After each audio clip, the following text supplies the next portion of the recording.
I get your point. You're saying that the police, you feel the law enforcement are singling out people because they're conservative and supporting Donald Trump in a way they aren't on the left. Now, I'll tell you, on the left, they feel the opposite in this country. I mean, it's everyone where is coming from their perspective of bias. The left says no, the cops target folks on the left more. In this video, Tim Pool and his panel on Timcast IRL react to comments from woke Congressman Ro Khanna of California.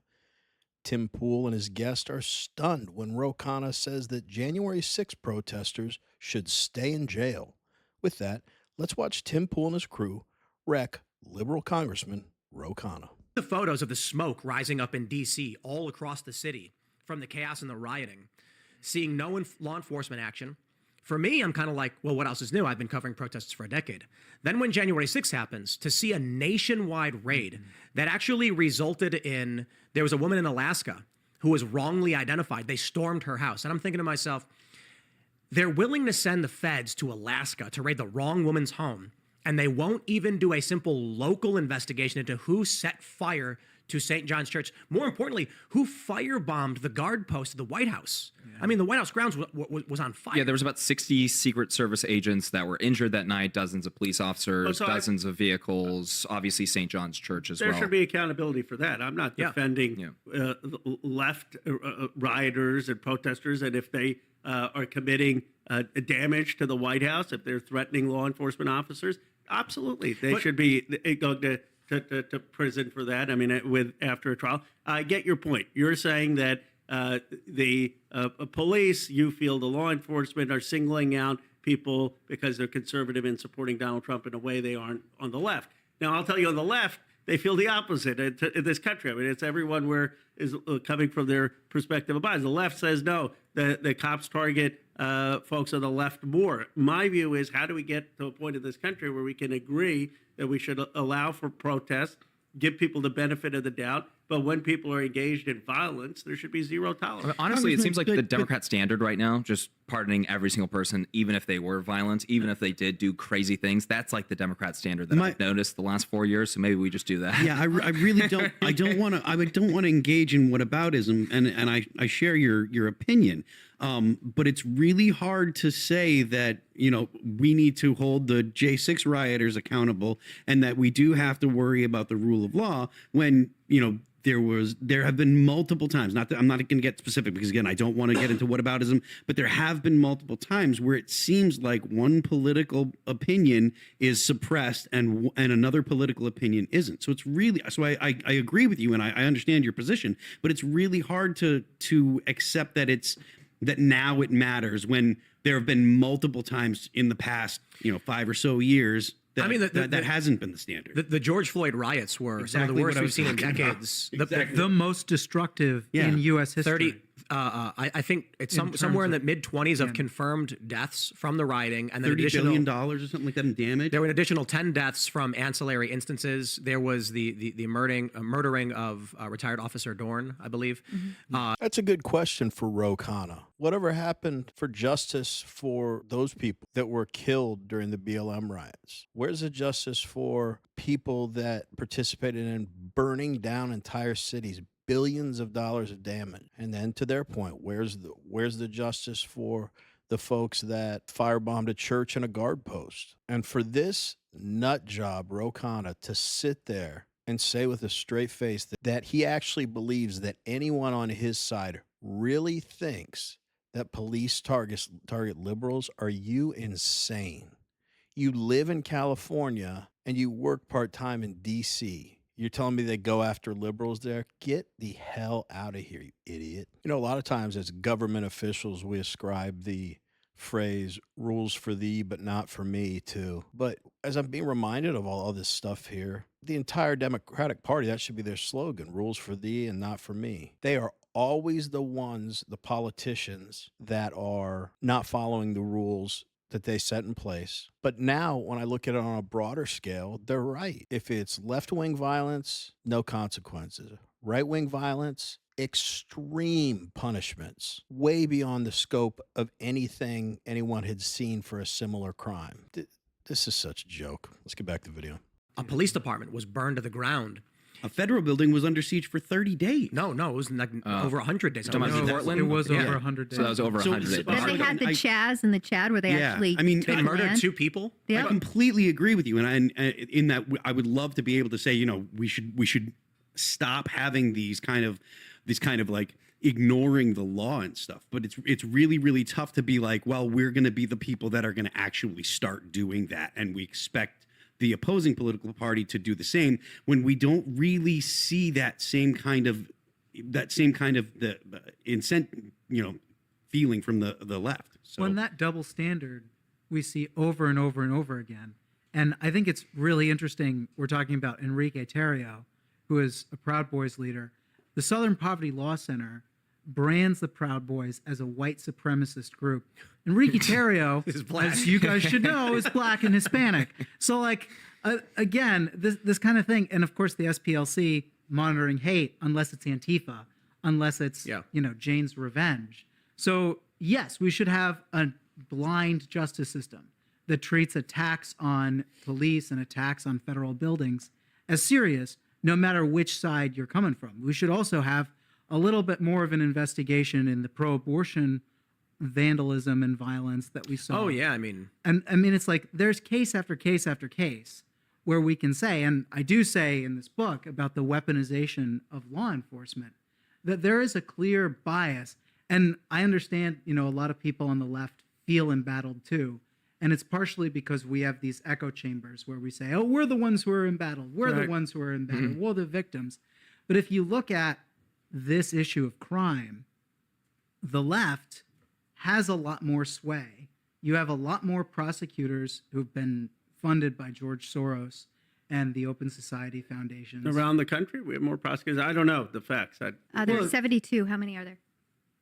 Of total. Funded by George Soros? Yes, he did like 72 elections. So how many total Yeah, are there? I don't know how there's many are tens still of in thousands, office. I think. Let me But they're Well, I think all it's like in cities. yeah, but the Focus- locations yeah. that his the main thing is are the blue influential. cities where they've taken over. It's emboldened crime because they're not prosecuting people. 2,300. The policy is called restorative justice. The idea that that people that have been in oppressed groups or marginalized groups have to be treated differently under the law, which is completely and totally antithetical to what we're talking about. That's here, antithetical to the Constitution. Yeah, and it that's is. antithetical to what our country was built on when it comes If you like watching videos like this one, like and subscribe. We'd really appreciate it. Let's get back to the video. to the Declaration of Independence. The grievances 8, 9, 18, and 19 all deal with captured courts, and the grievances 12 and 15 deal with 2 tiers of justice. So, I feel like the large shift that we've seen politically, like how Donald Trump ends up winning the popular vote, comes from a lot of moderates. You see Joe Rogan, Elon Musk, Tulsi Gabbard, RFK Jr., even someone like me. We are all liberal. I never consider myself like a Democrat, but if I went and voted, it was just like straight Democrat, the 1 or 2 times I ever did. And then what ends up happening is I watch the news, and what do I see? I see far left rioters throwing firebombs, smashing things repeatedly over and over again. I personally end up going down and covering some of these riots and these protests. And I see instances where they get arrested. I was at the Trump's inauguration in 2017, and there were hundreds of far left extremists who set fires, smashed windows. A limousine was torched. It was owned by an immigrant. It was a contractor who was doing rides. Numerous fires, and then they mass arrested several hundred people. I end up getting caught up in the what they call a police kettle, and I, as well as a few other journalists, presented our press cards, waited patiently, and eventually got released. These individuals who got arrested, who were clearly engaged in violence, ended up not only having their charges dropped, but they sued the federal government and won over $1 million. So here's someone like me, where it's like, I grew up Chicago, liberal, punk rock, all that stuff. And then I'm like, oh, that's how it goes. Then I see a bunch of right-wingers go out and protest, and it's nationwide manhunt.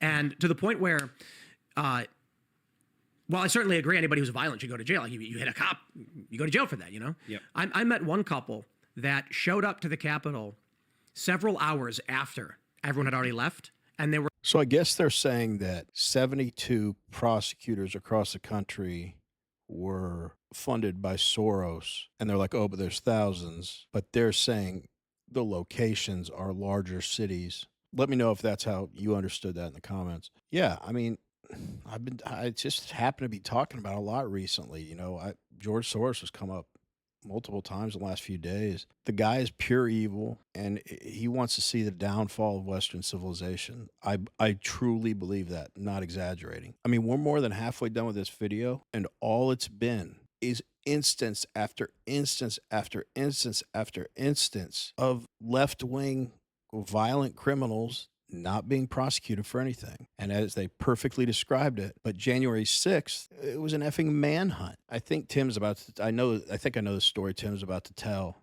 so I'll wait to the end to discuss it, but it was a manhunt even for nonviolent people. Like, if you were within this certain area, within this certain amount of time, that's bananas. I've always known the left gets preferential treatment, but as I'm just talking out loud and thinking, it is staggering how the January 6th folks were compared to the left. And it's staggering how the left is the party of rioting and looting, because these are stories from years and years, you know, at different times in recent memory. It's consistent violence from the left. They look for any reason to destroy. And that's what the left does. They destroy. The right likes to build and progress, not like a real progressive, which is like an antonym for what they really are, which is just regressive. Wow, I'm getting worked up over this. Jeez, this is such a joke. Well, hopefully we've got the right people in office now to just level the playing field, man. We're not asking for favoritism. Punish people with the appropriate punishment who commit crimes. Isn't that simple? I always thought it was. Anyway, let's get back to the video.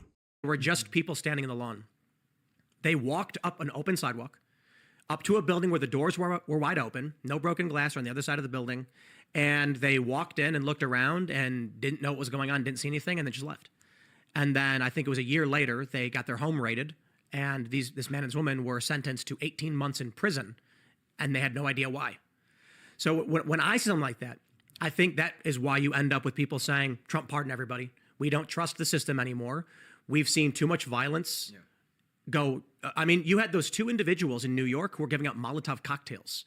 Got a slap on the wrist. You talking about the lady that firebombed the car? Was that in Philadelphia? The two lawyers. Two lawyers were giving out Molotov cocktails in New York City. Yeah. And they end up getting a slap on the wrist. No federal charges. Kash Patel talked about it. Right. So that breaks my confidence in the justice system being fair and reasonable. And then when someone comes to me and says that Donald Trump is guilty of a crime, I say, yeah, I'm reading those documents. Someone comes to me and says Enrique Tarrio committed seditious conspiracy. I say, yeah, right. I just don't believe it. I can't believe it.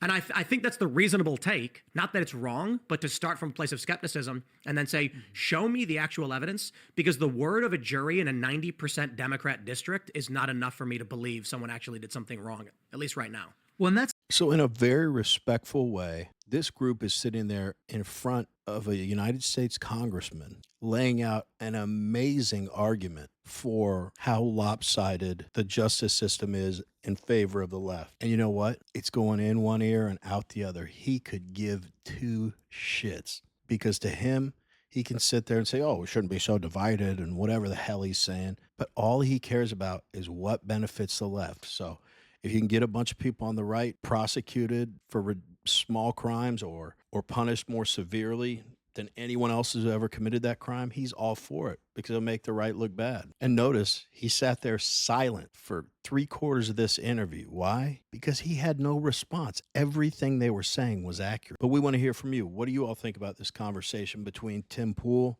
his panel, and Ro Khanna? Let us know. Anyway, as always, really appreciate you watching, and we will see you on the next one.